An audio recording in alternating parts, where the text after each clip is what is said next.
What the fuck is going on? It's your boy Chris Thrash back at the Banger Hangar for the first time since 2019. You may have seen me from my channel on Thrash TV. You may have seen me on the road hawking merch for Warbringer or fucking Exodus.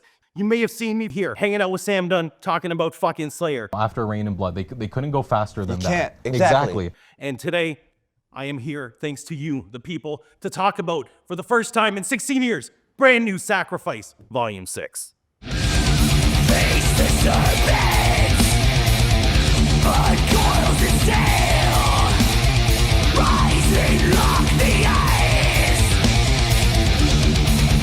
This could bring your demise. You took the chance, soul must pay the toll. Lose your life, but keep your soul. I fucking love this intro to the album because this shit hits harder than Tim Lambesis at a family function. Sacrifice's newest release, Volume 6, out Friday, February the 21st on High Roller Records.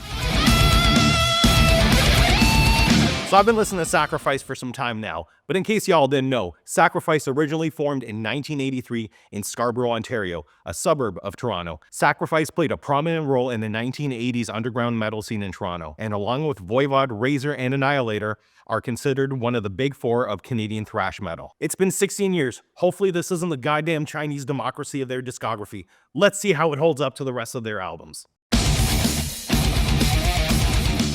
Every single solo that comes off of the calloused fingers of Joe Rico is memorable in its own way. It's riffs that get stuck in that fucking peak mosh pocket and keep you on the edge of your seat.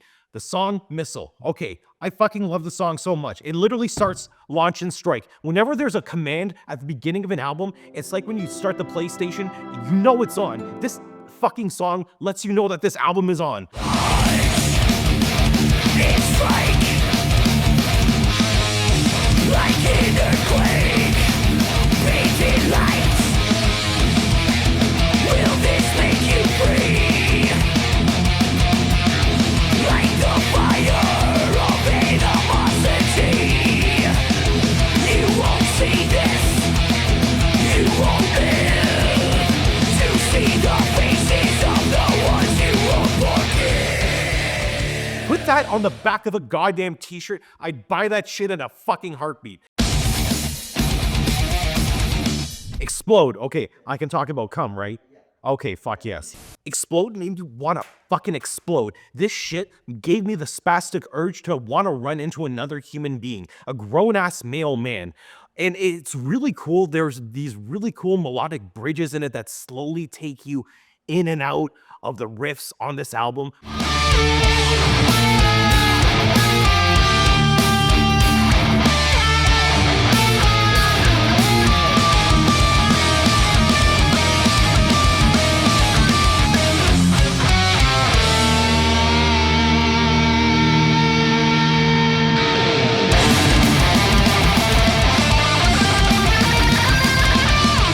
Once again, there's no shortage of fucking riffage on this album, and the drums just fucking pound in your sternum. You know when you go to a show and you... That was a lot more beer that came up than I thought that was. You know when you go to a show and you can feel your ribcage shake?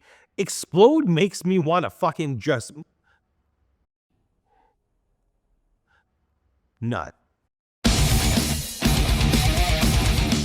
Black Hashish, dedicated to Scarborough. The dueling leads from Rob Urbanati and Joe Rico on this one is a lot like sitting down in a shed with your buddy, ripping hot knives. It's just very atmospheric. You want to talk about what makes an album memorable and really shows off the talent in a band. Lunar Eclipse is that song on this album.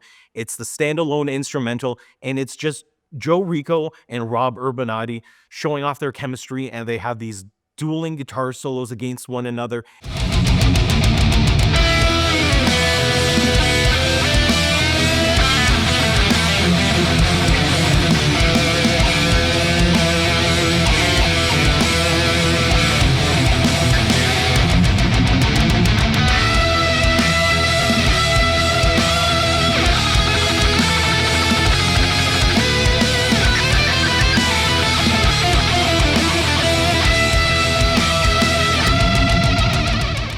even without any lyrics, and you just strip it down to a good old fucking throwdown jam session, this song demonstrates why Sacrifice are still in their prime. It shows how tight the chemistry is with the guitars and the rhythm section and complements the album so fucking well.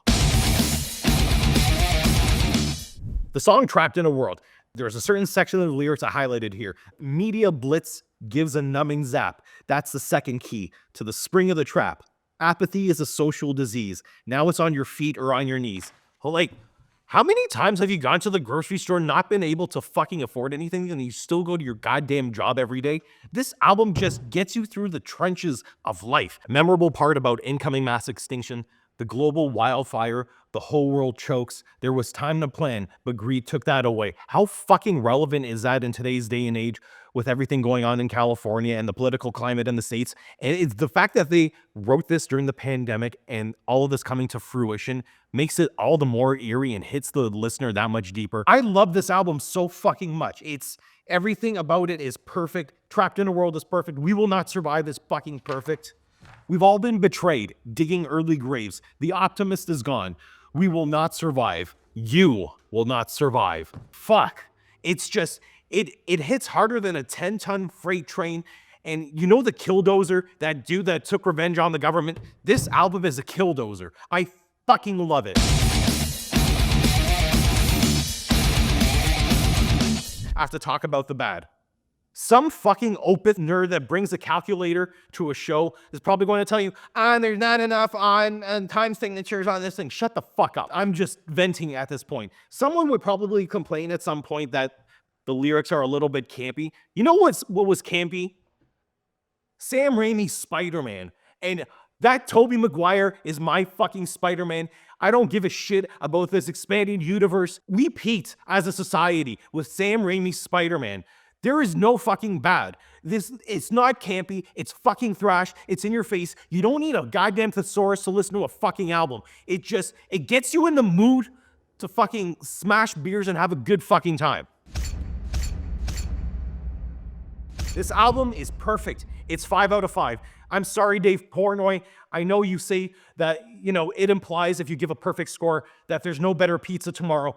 One bite, everybody knows the rules. This is my one bite. This is a 5 out of 5 for me. And the artwork, the album artwork, holy shit, I forgot to mention this. Holy shit. Okay, the bassist from Propaganda, Todd Kowalski, and I only remember that because Kowalski, Status Report from the Madagascar movies. So he did the album artwork for this, and it's a painting, and he said it's an homage to when he saw Sacrifice in 1990. It's glorious. The cloaked figure on the album artwork is the skull rating. This is 5 out of 5 cloaky dude on the album from Todd Kowalski, Madagascar Penguins. This is Chris Thrash, Overkill Reviews. Let's go!